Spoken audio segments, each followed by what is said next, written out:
Bonjour à toutes et tous. Merci d'avoir répondu à notre invitation pour la présentation de ce contre-projet, de cette vision alternative que nous proposons à la loi de programmation militaire, au projet gouvernemental.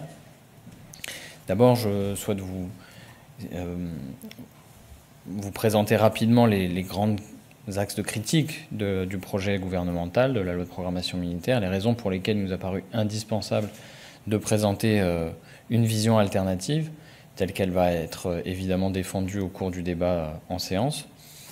Et dans un deuxième temps, mon collègue Bastien Lachaud rentrera un peu plus dans les mesures qu'on pourrait appeler les mesures phares du contre-projet. Dans un premier temps, donc, évoquons rapidement le projet du gouvernement et soulignons d'une part que ce texte arrive à un moment qui est inattendu, puisque la LPM en cours a encore 2 ans devant elle. Si bien qu'on s'interroge et on se demande quelle est la raison pour laquelle le gouvernement a souhaité anticiper le renouvellement de la LPM. On se le demande d'autant plus que les premières marches, c'est-à-dire que les 2 premières années du projet de LPM vont consacrer les mêmes montants à la défense que les 2 dernières années de la LPM en cours. Donc on ne voit pas de nécessité dans la réaffectation des crédits, ou en tout cas dans l'affectation des crédits, le volume budgétaire, on ne voyait pas de nécessité dans l'idée de faire cette nouvelle LPM. On en voit d'autant moins qu'en réalité, les documents stratégiques qui ont accompagné l'élaboration de cette LPM sont extrêmement minces, voire assez pauvres. C'est le cas de la Revue nationale stratégique en particulier, mais c'est aussi le cas du rapport annexé au projet de loi tel qu'il nous a été présenté en commission. Et donc, on a d'ores et déjà la conviction que le gouvernement s'est donné une LPM d'une certaine façon pour ne pas respecter celle qu'il avait choisi lui-même d'adopter, ou que les macronistes avaient choisi eux-mêmes d'adopter en 2018, puisque la seule chose qui est modifiée, en réalité, pour ce qui est au moins des 2 premières années, ce sont les objectifs de commande de matériel, d'achat de matériel, et les cibles qui sont repoussées d'au moins 5 ans. L'atteinte des cibles matérielles repoussées au moins 5 ans. Donc, alors qu'on a eu un gouvernement qui s'est vanté pendant des années d'avoir exécuté la LPM à l'euro près, on a 2 ans qui vont servir à masquer une forme de décrochage ou de renoncement à minima, puisque dans ces 2 prochaines années, on sait très bien que l'inflation va rogner la marche qui était prévue. Et donc, aujourd'hui, le gouvernement fait le choix d'une baisse réelle de pouvoir d'achat par rapport à ce qui avait été anticipé dès 2018. Par ailleurs, ce texte pose un deuxième problème, c'est qu'il ne voit pas la réalité du monde, ou il n'anticipe pas suffisamment la réalité du monde dans lequel les appareils, les personnes qui vont être formées ou financées vont devoir opérer. Parce qu'une LPM, ça n'anticipe pas un modèle d'armée à 3, 4 ou 5 ans, ça n'est pas vrai, ça anticipe un modèle d'armée, notamment pour des raisons industrielles, à 20, 30, 40 ans et même plus. Si bien que les choix qui sont faits aujourd'hui vont engager le pays sur plusieurs décennies, et il faut avoir la conscience qu'il y a un risque de décrochage si on s'en tient aux choix qui sont faits par ce projet. La réalité du monde dans 30 ou 40 ans, par exemple, c'est un monde dans lequel le pétrole ne sera plus une denrée naturelle ou abondante, comme disait le président de la République. Il faut se rendre compte du genre de bouleversement que ça peut représenter pour un ministère aussi consommateur d'énergie que le ministère des Armées. Ça devrait faire l'objet en soi d'un chapitre. Cette LPM ne pose pas ce genre d'enjeu sur la table. D'où donc notre contre-projet qui défend une conception, j'ai envie de dire, quasiment traditionnelle à gauche, qui est celle d'un lien nation-armée renforcé, avec une proposition désormais qui est peut-être mieux connue désormais, qui est celle de la conscription citoyenne, avec la volonté d'investir encore davantage dans les nouvelles frontières de l'humanité. C'est un axe très fort de nos propositions déjà depuis 10 ans, avec la nécessité d'agir pour disposer d'une filière pleinement souveraine dans le domaine de la maîtrise des fonds marins, dans le domaine du quantique, des calculateurs de haute puissance, des domaines dans lesquels on a sous-investi encore ces dernières années et pour lesquels il n'est pas tout à fait certain que le gouvernement vise pleinement la souveraineté. Et nous proposons évidemment aussi des modes d'action qui permettent de sortir les relations internationales de la conflictualité dans laquelle les place le capitalisme tel qu'il existe aujourd'hui, c'est-à-dire des relations internationales strictement dominées par l'idée de la compétition, de la concurrence, et cette compétition qui peut déboucher, évidemment, in fine, sur le conflit armé. Nous proposons une vision qui articule la capacité souveraine à prendre des décisions, à se protéger, et en même temps, à offrir des perspectives pour une action de coopération renouvelée au niveau international. Je vais laisser Bastien Lachaud présenter rapidement, enfin autant qu'il le pourra, les grands axes du projet, et nous serons à votre disposition pour quelques questions. Merci beaucoup. Alors, le débat qui va s'ouvrir sur les 15 prochains jours, en fait, il est assez simple. Quelle est la vision et l'ambition que l'on donne à notre nation dans le monde pour les prochaines années? Est-ce que nous acceptons l'idée d'une nation qui serait réduite au rang de supplétif des Américains au sein d'une pseudo-défense européenne soumise aux intérêts de l'OTAN? Ou alors est-ce que l'on considère qu'au vu des bouleversements monétaires, financiers, écologiques que le monde vit aujourd'hui, la France a besoin de récupérer et de porter une voix singulière dans le monde? Porter une voix singulière au service de la paix, au service de l'intérêt général humain. Lorsque le général de Gaulle a pris la décision en 1967 de quitter le commandement intégré de l'OTAN, il a permis à la France de porter pendant des décennies une voix particulière, une voix au service de la paix, au service du droit international. Depuis 2008, le président Sarkozy a décidé de nous faire réintégrer le commandement intégré de l'OTAN. 15 ans plus tard, qui peut nous dire en quoi cela a servi les intérêts de la France? Il n'y a eu aucun bilan de ce retour dans le commandement intégré de l'OTAN. Aujourd'hui, est-ce que la France défend plus sa voix au sein de l'OTAN qu'elle ne le faisait avant? Est-ce qu'aujourd'hui, la France a encore une voix singulière dans le concert des nations? Nous ne le pensons pas, et c'est pour ça que nous pensons qu'il est nécessaire de quitter le commandement intégré de l'OTAN.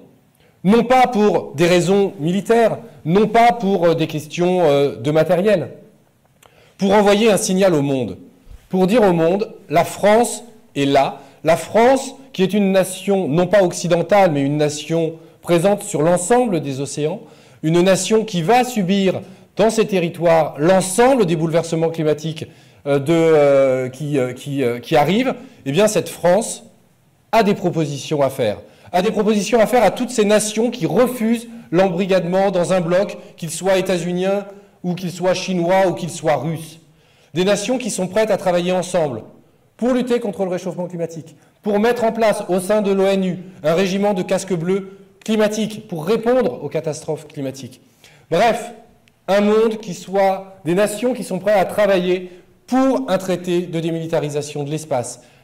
Des nations qui soient prêtes à travailler ensemble pour mettre en place un droit international du cyber. Des nations qui soient prêtes à travailler ensemble pour protéger nos océans et nos fonds marins. Bref, des nations qui sont prêtes à travailler ensemble pour promouvoir la paix dans un monde qui en a plus que jamais besoin. C'est cela que nous souhaitons porter comme projet. Donc vous l'aurez compris, nous souhaitons en effet sortir du commandement intégré de l'OTAN. Nous souhaitons en effet lancer des négociations diplomatiques sur un traité de l'espace, sur le droit international du cyber, mais également, et bien que nous reconnaissions l'utilité de la dissuasion aujourd'hui, bien que nous soyons prêts à financer la rénovation de notre outil de dissuasion, nous ne pouvons pas ne pas poursuivre l'objectif que la France s'est elle-même fixé en ratifiant le traité de non-prolifération des armes nucléaires d'un désarmement multilatéral. La France doit être à l'initiative de négociations pour que les nations dotées et détentrices de l'arme nucléaire s'engagent dans un processus de dénucléarisation du monde. Parce que, aujourd'hui, nous le voyons, les ruptures scientifiques sont majeures dans le domaine du cyber, dans le domaine du spatial. Elles mettent en question la crédibilité de notre dissuasion. Non pas aujourd'hui, non pas dans 10 ans, mais dans 20, 30, 40 ans. Quel est le dirigeant de ce pays qui est capable d'assurer que la dissuasion nucléaire ne sera pas notre future ligne Maginot? Nous devons aujourd'hui penser la dissuasion de demain. Une dissuasion qui ne sera sûrement pas nucléaire, mais qui peut être spatiale, qui peut être cyber. Bref, aujourd'hui, nous devons, et c'est notre proposition, créer un commissariat à la dissuasion de demain. Réfléchir, permettre à nos scientifiques, à nos meilleurs techniciens, à nos meilleurs ingénieurs de réfléchir à ce que pourrait être la dissuasion de demain, techniquement et doctrinalement. Bref, nous devons redonner à la France et garantir à la France sa place dans le monde. Aujourd'hui, nous sommes à la pointe dans le domaine du spatial. Nous sommes à la pointe dans énormément de domaines industriels. Nous devons conserver cela. Pour cela, il faut garantir que notre base industrielle et technologique de défense reste souveraine, qu'elle ne soit pas vampirisée par des entreprises étrangères. Nous devons nationaliser, rendre dans le giron public les grandes entreprises de la défense qui étaient publiques, qui ont été privatisées, alors même que c'est un domaine dans lequel il n'y a pas de concurrence, c'est un domaine dans lequel ces entreprises n'ont pas le droit d'exporter. Bref, des entreprises qui sont captives, qui ne peuvent vendre qu'à un seul client, l'État français, sauf si ce client les autorise à vendre à d'autres nations. Bref, il n'y a aucune logique à ce que ces entreprises soient dans le domaine concurrentiel. Et nous devons protéger ces industries, protéger notre savoir-faire. Nous devons renoncer à toutes ces coopérations qui sont aujourd'hui à sens unique, c'est-à-dire c'est la France qui fournit les compétences et qui, à la fin, se les fait voler. Nous pensons évidemment aux coopérations actuelles avec l'Allemagne, qu'il s'agisse du SCAF, qu'il s'agisse du MGCS, du char du futur. Nous sommes pour des coopérations, mais des coopérations égales, des coopérations égalitaires sur des projets industriels, non pas pour satisfaire le mythe d'un couple franco-allemand qui n'existe que dans l'esprit de quelques dirigeants français. Bref, garantir la place de la France dans le monde, renforcer le rôle du Parlement, tout cela, c'est ça notre projet. Et donc vous allez pouvoir le constater au travers donc, de cette vision de contre-LPM, mais également dans la défense de nos amendements lors de ces 15 prochains jours de débat. Ce sont deux visions de la France qui vont s'affronter. Celle du gouvernement d'une part, soutenue par beaucoup de partis qui ne sont pas dans la majorité aujourd'hui, et notre vision, partagée sur beaucoup de points par les autres groupes de la NUPES, pour une France indépendante au service de la paix. Évidemment, avec mes collègues de la Commission de la Défense, nous nous donnons à votre disposition pour répondre à toutes vos questions. Vous disiez que votre position était partagée par la NUP, mais sur certains points, il y a des divisions, il y a des désaccords, on va dire, au sein de NUP, comme par exemple la sortie du commandement intégré de l'OTAN, les socialistes ne sont pas d'accord, l'arrêt, enfin, vous n'avez pas parlé d'arrêt, mais sur les partenariats avec l'Allemagne, vous parlez d'un changement, là-dessus ils ne sont pas aussi forcément d'accord, sur la sortie nucléaire également. Comment est-ce que vous allez aussi fédérer un petit peu la NUP sur une position militaire où on voit qu'il y a des désaccords? Alors, évidemment, il y a des désaccords, mais c'est le principe de toute alliance que d'avoir des désaccords. Et la force de toutes les alliances, c'est de pouvoir les dépasser.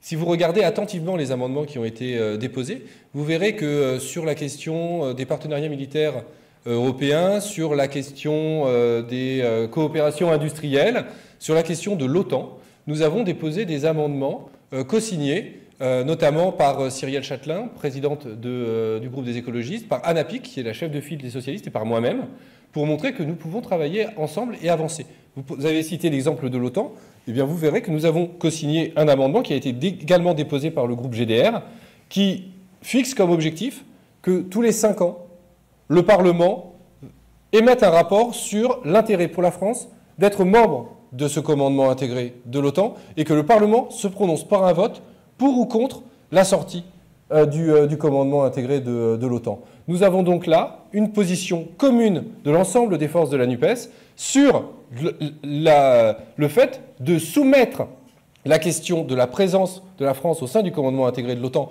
non pas à une vision béate de l'OTAN, mais aux réalisations concrètes que là, et aux bénéfices concrets pour la France, que d'avoir été membre de ce commandement intégré de l'OTAN. C'est ça la force d'une alliance, de savoir trouver les moyens de, non pas contourner, mais d'affronter en face des potentiels désaccords. Et alors pourquoi ne pas avoir présenté ce contre-projet au nom de la lutte entière? Parce que nous... Vous avez pu faire avec le budget ou Tout à fait, mais parce qu'aujourd'hui, nous sommes sur des sujets qui sont en effet les sujets sur lesquels il y avait peut-être le plus de désaccords entre les partis de la NUP, qui étaient assumés dans le programme. Là, nous avons souhaité faire un projet LFI. Je pense qu'il aurait, si nous avions eu quelques semaines de plus, nous aurions pu proposer un contre-projet NUPES.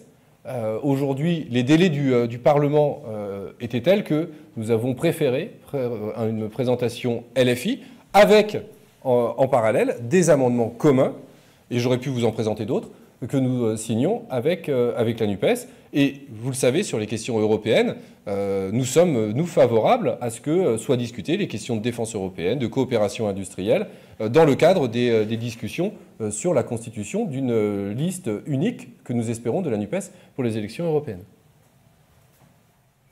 Si vous voulez rajouter des choses, vous hésitez pas. En commission, il y a une ambiance quand même assez consensuelle, au moins entre le gouvernement et la droite. Est-ce que vous pouvez aller jusqu'au vote contre ou consensus? Par ailleurs, sur les exportations d'armes, vous vous positionnez dans la mesure où la balance commerciale de la France est très dégradée. Est-ce que la France peut se priver Tu veux dire la réponse sur le premier, sur la réponse sur le second? Ah oui, c'était quoi le premier déjà? Écoutez, nous, vous l'avez vu, nous avons des divergences de fond avec le gouvernement sur l'ambition pour notre pays et les orientations. Donc nous allons voir au cours du débat comment nos amendements sont reçus, comment nos amendements sont discutés, et nous arbitrerons au fur et à mesure du débat. Je ne vous cache pas qu'aujourd'hui, il nous semble impossible de voter pour cette loi de programmation militaire, tant pour les incohérences pointées par Aurélien Saint-Toul au début que par les divergences de fond. Et nous verrons au fil du débat si le gouvernement est capable de prendre en compte les enjeux essentiels pour notre nation, au-delà même de nos armées, lors du débat, et nous trancherons à la fin. Et sur le deuxième point, je vais laisser Aurélien. Alors, sur la question du contrôle des exportations d'armement, la réponse, elle est simple. D'abord, vous venez de le dire, le déficit de la balance commerciale est élevé, alors même que nous exportons des armes. Donc, soit on est cohérent et on considère que c'est tellement important parce que ça permet de renverser la vapeur, la tendance, mais manifestement, ce n'est pas le cas. Ça veut dire qu'on a choisi une stratégie qui n'est pas gagnante. Premier point. Deuxième point, nous défendons l'idée que la Ve République n'est pas une république, n'a pas les institutions les plus démocratiques qui soient, c'est le moins qu'on puisse dire, et que le Parlement doit pouvoir se prononcer. Donc le Parlement doit aussi pouvoir se prononcer sur cette question de l'exportation d'armement. Nous apportons une réponse même plus complète, nous le disons. Bastien Lachaud a commencé par signaler que le commerce des armes est prohibé. Le régime ordinaire, c'est la prohibition de l'exportation d'armement. Donc considérer que l'exécutif doit avoir comme prérogative exclusive le choix d'exporter ou de ne pas exporter des armements, c'est un problème démocratique fondamental. Dans le cas du contre-projet et des amendements surtout que nous avons déposés sur le sujet du contrôle des exportations d'armement, nous nous sommes limités à reprendre le dispositif du rapport Maire-Tabarot, qui est donc un rapport qui ne provient pas d'un groupe de gauche, de députés de gauche, et c'est un rapport, j'ai envie de dire, minimaliste dans ses exigences. Nous considérons que si nous obtenons que ces dispositions déjà soient validées, nous aurons fait quand même un pas en avant sérieux. Mais il est clair que nos propositions allaient plus loin que celles du rapport Maire et Tabarot. Et ce qu'on a vu en commission, c'est que même ces dispositions, même ces incitations qui étaient issues pourtant de LR et de LREM, n'ont pas reçu l'assentiment du ministre. Donc nous, notre objectif sera très clair et parfaitement assumé. Ce sera de pointer la contradiction dans l'exécutif. Je peux même vous dire plus. Je crois sincèrement que le rapport Maire et Tabarot a été instrumentalisé dans le cadre de la pré-campagne présidentielle comme une espèce d'appât, et qu'au bout du compte, on ne voit rien, alors que toutes celles et ceux qui sont mobilisés, en particulier les ONG qui sont mobilisés sur la question du contrôle des exportations d'armement, y voyaient un signe d'ouverture et une avancée majeure. Aujourd'hui, nous disons, chiche, montrez que vous avez un peu de suite dans les idées, et que LR, LREM ne doivent pas démentir leurs propres collègues. Et le dernier élément, puisque je parlais de régime ordinaire qui est la prohibition, nous avons une réponse aussi claire du point de vue du modèle économique. Nous prônons la nationalisation des industries de l'armement. Parce que, évidemment, c'est la porte ouverte à beaucoup, à la fois d'abus et de problèmes, y compris pour la satisfaction des besoins domestiques ou des besoins nationaux. Parce que quand vous placez les industriels de la défense dans une logique nécessairement mercantile, eh bien forcément, vous les obligez à travailler au bénéfice de clients spécialement solvables, les monarchies du Golfe pour ne pas les nommer, et qui n'ont pas du tout les mêmes besoins que nos armées. Et donc vous vous retrouvez, parce que l'export doit permettre de payer moins cher, etc., vous vous retrouvez avec du matériel qui n'est pas nécessairement conforme aux besoins des armées françaises, etc. Donc il y a toute une logique que nous tirons sur la nationalisation, le pôle public de l'armement, le contrôle parlementaire des exportations et le modèle économique. Je vous en prie. Bonjour, quelle est votre position sur les articles 29 et 31 qui sont relatifs aux installations de nucléaire en défense et à la pose des câbles sous-marins? C'est la première question. La deuxième question, ça concerne vos propositions sur la prise en compte du risque écologique dans le programme nucléaire. Est-ce que vous avez des propositions là-dessus? Alors, sur ce qui est du nucléaire de défense, il est clair que aussi longtemps que nous considérons que la dissuasion demeure crédible et un élément clé, disons, du modèle de défense français, il faut être cohérent avec l'idée qu'il y aura de l'industrie nucléaire, enfin des moyens nucléaires développés. Mais c'est sur la sous-traitance. Et donc, en revanche, il est aussi cohérent que nous avons déposé des amendements qui visent à interdire purement et simplement la sous-traitance, de la même façon que dans le domaine du nucléaire civil, la sous-traitance, et je crois que Christophe connaît bien le sujet, la sous-traitance dans le domaine civil est la source de risques très importants, d'une dégradation grave des conditions de santé et de travail des agents, etc. Donc dans ce domaine-là, on va transposer, si je puis dire, notre philosophie, qui est, on est dans un domaine régalien parce que nucléaire, ultra régalien parce que c'est du nucléaire de défense, et donc il n'y a aucune raison qu'on puisse se permettre et imaginer se permettre de la sous-traitance dans ce domaine-là.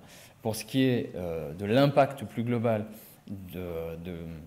des armes, l'impact écologique des armées en général, les propositions, elles sont plus difficiles à préciser parce que ça demande un suivi juridique quand même assez étoffé.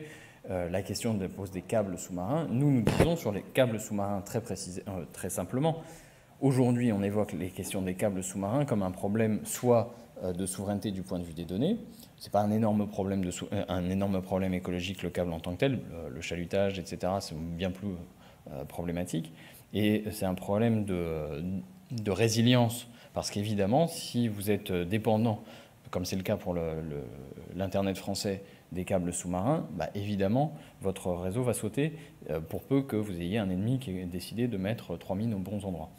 Donc nous avons une position très simple et cohérente. Il faut être capable de relocaliser les serveurs, de s'assurer que ce sont des serveurs en France ou à minima de droit français, parce qu'on a un problème sinon sur la confidentialité des données, etc. Mais je ne pense pas que la question des câbles sous-marins soit en tant que telle une question d'ordre écologique. Pour le reste, l'impact écologique, ça a été l'objet d'une question au gouvernement, parce que dans la précédente LPM, il y avait toute une série de dispositions qui créaient des exceptions sur les enquêtes d'utilité, sur les enquêtes environnementales, et on n'a pas eu la réponse effectivement sur ce sujet-là. Mais sur la question de l'environnement, globalement, il ne faut pas simplement, même si je comprends qu'on se la pose, le problème se pose à la fois de l'impact des armées, j'ai parlé de l'après-pétrole, on peut le prendre aussi évidemment du point de vue de la vision globale stratégique, dans quel monde on va se retrouver, et là il faut aussi se rendre compte que on va, dans 10-15 ans, très rapidement se retrouver face à des accidents ou des crises climatiques, des catastrophes climatiques simultanées auxquelles nous devrons faire face. On va se retrouver avec un incendie à un endroit, une inondation à un autre, et souvent au même moment, et parfois à l'échelon européen. On va se retrouver, on l'a vu déjà l'été dernier, des inondations en Allemagne, etc. Donc on ne peut pas arriver à avoir une vision de coopération et parler de coopération en permanence. Oui, j'aurais dû sans doute laisser la parole à Martine, je vais te laisser compléter, mais avoir une vision de coopération et ne pas en parler dans ces domaines. Si tu veux rajouter... Oui. Oui, moi je veux bien rajouter des propositions que nous avons et dont la LPM actuelle, enfin celle qui arrive là, ne parle pas. Donc mes collègues vous l'ont dit, cette loi de programmation militaire n'est pas à la hauteur des enjeux de demain. Il y a encore trop d'éléments qu'elle n'anticipe pas. Par exemple, le dernier rapport du GIEC qui tire la sonnette d'alarme et nous évoque des scénarios catastrophiques de réchauffement climatique. D'ici 2100, on pourrait connaître une augmentation de la température mondiale de 3 degrés à 4 degrés en France. On ne s'en rend pas compte, mais les feux de forêt, qui ont déjà eu lieu, vont se démultiplier et nos territoires, et notamment les territoires littoraux et d'outre-mer, vont souffrir de la montée des eaux et de l'appauvrissement des ressources naturelles et des cultures. Et la LPM n'en parle pas. Et on a aussi l'enjeu des armées qui seront appelées dans la lutte contre les feux de forêt. Elles vont aussi, par exemple, devoir gérer les flux de migration climatique importants. Des nouveaux conflits liés à l'appropriation des ressources naturelles vont apparaître. Il va y avoir des territoires entiers sous l'eau. Cette LPM ne cherche même pas à savoir si certaines de nos infrastructures vont être impactées par le changement climatique. Alors vous verrez, on a proposé pléthore d'amendements sur le changement climatique et on le détaille dans le contre-projet, qui est ici. Pardon. On propose notamment la mise aux normes des bâtiments et des équipements, la réalisation d'un audit pour identifier les infrastructures fragiles et susceptibles d'être touchées par de futures catastrophes naturelles, un travail aussi sur les pôles et sur l'ouverture des nouvelles voies navigables, mais surtout un travail de planification écologique parce que la défense et nos armées doivent servir d'exemple dans la bifurcation écologique et notamment de déploiement de casques bleus climatiques de l'ONU. Voilà, dans nos propositions. Merci. Sur les nationalisations que vous envisagez, est-ce que vous avez une idée du montant que ça représenterait et comment vous les financez? Et par ailleurs, sur le rapport avec l'Allemagne, j'ai suivi un peu les débats en commission, à un moment vous aviez même un amendement, vous retiriez le mot Allemagne des coopérations, c'est assez clair et simple. Je voudrais savoir pourquoi cette agressivité avec l'Allemagne. Alors, nulle agressivité avec l'Allemagne. Sur la première question, je pense qu'il faudra, de manière précise, quand nous serons au pouvoir, faire un état des lieux de la BITD, voir le périmètre, parce que beaucoup de ces entreprises sont des entreprises ou multi-étatiques ou autres. Donc, quel est le périmètre précis des zones sensibles à nationaliser, et nous verrons le montant et les indemnisations à ce moment-là, s'il y en a. Et de toute manière, ce qu'il a été possible de faire dans les années 80, je ne vois pas pourquoi nous ne serions pas capables de le faire aujourd'hui. Sur la question de l'Allemagne, nulle agressivité avec l'Allemagne, juste de la responsabilité et de la lucidité. Pour repréciser l'amendement que vous évoquez en commission, nous souhaitions retirer l'Allemagne de la liste des partenaires fiables. Pas de l'ensemble de la liste des partenaires, juste fiables, tout simplement en se basant sur l'expérience du passé. Nous avons signé un accord sur le spatial, optique et radio, ça s'appelait les accords de Schwerin. Les Allemands ne les ont pas respectés. Nous avons engagé un partenariat sur des avions de reconnaissance maritime. Le partenariat MOSE. Les Allemands ne l'ont pas respecté et aujourd'hui nous nous retrouvons le bec dans l'eau à ne pas savoir que faire. Sur le SCAF, tout le monde a vu les avanies de ce programme. Aujourd'hui, à force de pression, tout le monde s'est mis d'accord sur la phase 2B, parce que les deux pays et tous les industriels ont intérêt à cette phase, mais nul n'est capable de nous dire ce qu'il en sera de la suite, ni des intérêts convergents. Sur le MGCS, mon collègue Saint-Toul vous en a parlé. Aujourd'hui, nous n'avons aucun exemple de partenariat militaire franco-allemand dans les 20 dernières années qui ait porté ses fruits. Je ne vous parle pas des années 70-80, je vous parle des 20 dernières années. Le seul programme qui... Pardon ? La 400. J'allais y venir. La 400M, en effet, plus de 20 ans pour le développer, des surcoûts faramineux, et surtout, au final, l'Allemagne, qui ne respecte pas sa part du marché sur le nombre d'appareils qu'elle achète, vu qu'elle a revendu ces appareils, ce qui donc prive Airbus d'un marché export, et qui, en plus, fait qu'au final, ce sont les armées françaises qui vont financer des matériels supplémentaires pour maintenir les chaînes de production en Espagne. Beau succès. Ce qui ne remet pas en question la qualité de l'avion, mais en termes de partenariat, on fait mieux.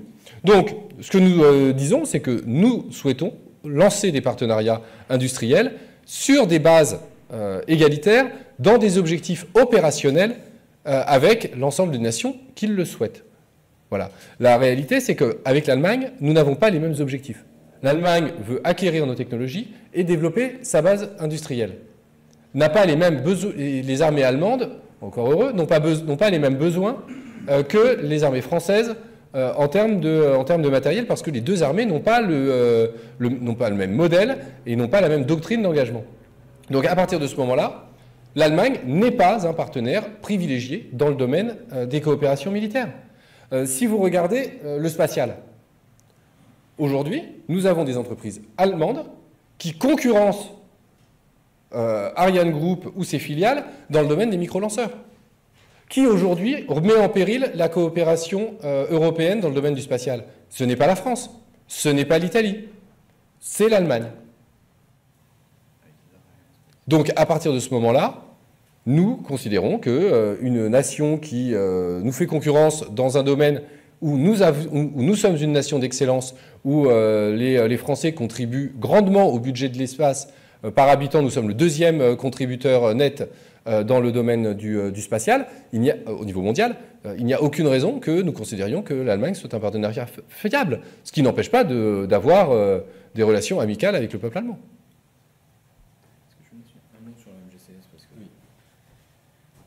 Ces sujets industriels sont un peu techniques, mais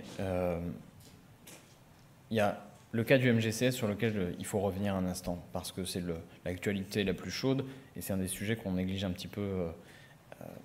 Donc le MGCS, c'est le programme de chars du futur. Ce programme, il est censé être mené en coopération, il était censé être mené en coopération entre la France et l'Allemagne, avec deux partenaires industriels, Nexter et donc, au sein de KNDS, Nexter et KMV. Dès le début, on a eu un problème, puisque Rheinmetall, qui n'était pas partie prenante de l'accord, s'est invité, et le gouvernement allemand a accepté ou a obtenu qu'un deuxième industriel vienne, si je puis dire, grignoter le gâteau. On avait donc un problème majeur. Le dernier avatar, ou le dernier événement des problèmes franco-allemand dans le cadre du projet MGCS, c'est l'annonce la semaine dernière de l'achat de 141 appareils Léopard, donc des chars Léopard qui existent déjà, qui sont des produits de Rheinmetall, par l'armée allemande. Qu'est-ce que ça veut dire ?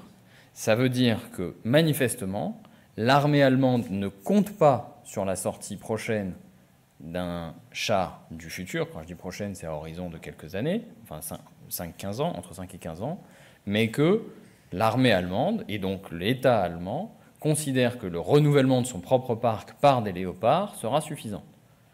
Donc, qu'en ce moment, il y a un projet qui concentre l'attention de la DGA et de l'industrie française, qui va in fine tomber à l'eau, qui va immobiliser des crédits, des ressources humaines, des moyens, pour, au bout du compte, ne déboucher sur rien, puisque le client allemand ne sera pas là, que les besoins vont être spécifiés pour répondre aussi à la demande allemande en même temps qu'à la demande française, évidemment en rallongeant la note et les délais, et que, au bout du compte, l'industriel français sera le bec dans l'eau, sans capacité, sans véritable char créé, avec une perte de moyens, une perte de savoir-faire et une absence totale de clients. Et je souligne que ça signifierait, dans ce cas, que la France aurait perdu la capacité à faire des chars. On peut imaginer ce qu'on veut, on peut considérer que, parmi les techniciens ou les spécialistes, que l'heure n'est peut-être plus totalement aux chars, mais le rétexte, le retour d'expérience de la guerre en Ukraine montre qu'en réalité, les chars ne vont pas disparaître des champs de bataille avant plusieurs décennies. Et donc, dans ce domaine-là, la France se prive et de la capacité à les produire pour elle-même ou à les produire pour d'autres. À un moment où on entend partout qu'il y a des cessions d'armement et que c'est pertinent, utile, etc. Donc, on se mettrait aussi dans la situation de ne pas ni pouvoir en exporter, ni pouvoir en céder. Donc, encore une fois, comme le disait Bastien, pas d'agressivité vis-à-vis de l'Allemagne, juste chat échaudé craint l'eau froide. On est bien échaudé, ça fait maintenant plusieurs années, on a bien compris le message, donc pas de privilège dans la coopération avec l'Allemagne. On pourra faire des choses, il n'y a aucune nécessité à dire que si les Allemands n'en sont pas, alors il n'y a pas de progrès, il n'y a pas de projet. Là, les points de vue que vous développez ne sont pas particulièrement liés à des données sur le caractère public ou privé des entreprises, des choses comme ça. Est-ce que ces points de vue-là sont partagés par d'autres groupes au sein de l'Assemblée? C'est des considérations d'équilibre industriel. D'une manière générale, je crois que ce qu'on dit émane bien souvent, pas des groupes, mais tout simplement de personnes qui connaissent ces sujets. Comme je l'ai dit, ce sont des sujets techniques, et si vous avez des discussions avec les industriels, une fois sorti un peu le discours officiel, émerge assez rapidement ce genre de considérations d'après lesquelles, en réalité, la base industrielle et technologique de défense est grignotée petit à petit. Le cas d'Isar Aerospace a été cité par Bastien Lachaud sans l'expliciter, mais quand vous vous retrouvez à développer votre propre mini-lanceur et que de l'autre côté, l'État allemand, qui est censé soutenir une coopération et une entreprise binationale, pour ainsi dire, se retrouve à chercher des alternatives, à essayer d'inventer ou de créer un pas de tir en mer du Nord, etc., etc., vous voyez bien que celui qui est censé être votre partenaire est en train de préparer un plan B. Donc, si à chaque fois vous vous retrouvez avec un partenaire qui prépare un plan B, c'est qu'il y a anguille sous roche. Et il n'y a pas besoin, en réalité, même si on apprécie de discuter avec nos collègues des autres groupes, on n'a pas besoin de se coordonner avec d'autres forces des autres groupes. En réalité, la connaissance des sujets amène très vite à cette conclusion-là. Et je vais préciser, vous avez suivi les débats en commission, vous avez vu qu'en commission, nous avons obtenu l'accord du ministre, déjà sur le fait que le Parlement soit informé à chaque phase du programme SCAF, ce qui est la moindre des choses, quand on sait que de l'autre côté du Rhin, nos collègues parlementaires, eux, doivent voter et valider chaque nouvelle phase du programme. Et vous le verrez, nous avons déposé avec les autres groupes de la NUPES un amendement pour que chaque phase du programme SCAF soit validée par le Parlement. Ce qui montre bien que cette inquiétude sur les partenariats franco-allemands est partagée, y compris par les autres groupes de la NUPES et au-delà. Je pense que les Républicains peuvent être sensibles, pour en avoir discuté avec le président Marlex, à une telle forme de contrôle parlementaire sur les programmes franco-allemands.